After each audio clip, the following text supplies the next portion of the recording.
What do participants need any background knowledge before joining the Crypto Academy? I would say when we're talking to people, does this thing make sense for me?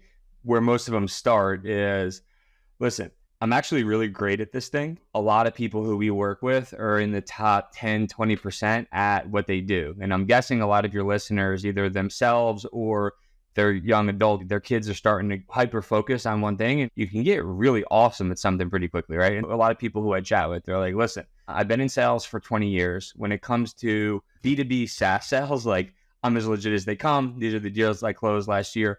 And then they'll be like, I'm awesome, but I don't know anything about software engineering. I'm not technical. Where I'm stuck is like, where do I fit into this industry? Because who I see is all of these shadowy super coders, I think was like Elizabeth Warren's thing. And so that's people's stereotypical conceptualization of who works in this industry.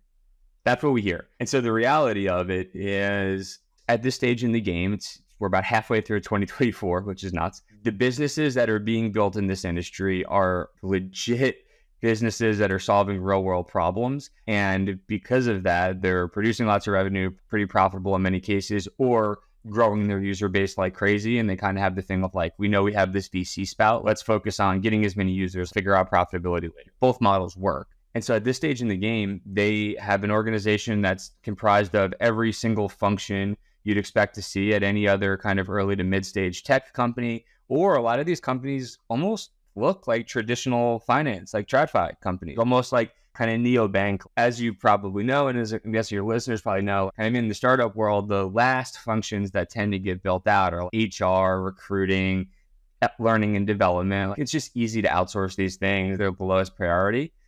I would say at least 30, 40, 50, maybe 60% of the businesses that we work in this industry now have even those functions. The way to think about it is, what's the most important prerequisite? Well, the most important prerequisite is that you are really good at something and you can use that skill set to add value. The best method is retraining yourself in this world tends not to work. Like there's a tremendous amount of value in retraining, especially if you're stacking skills. And so if you're someone where you're amazing at sales and then you can learn Python and you can automate a bunch of the stuff, like that's incredible.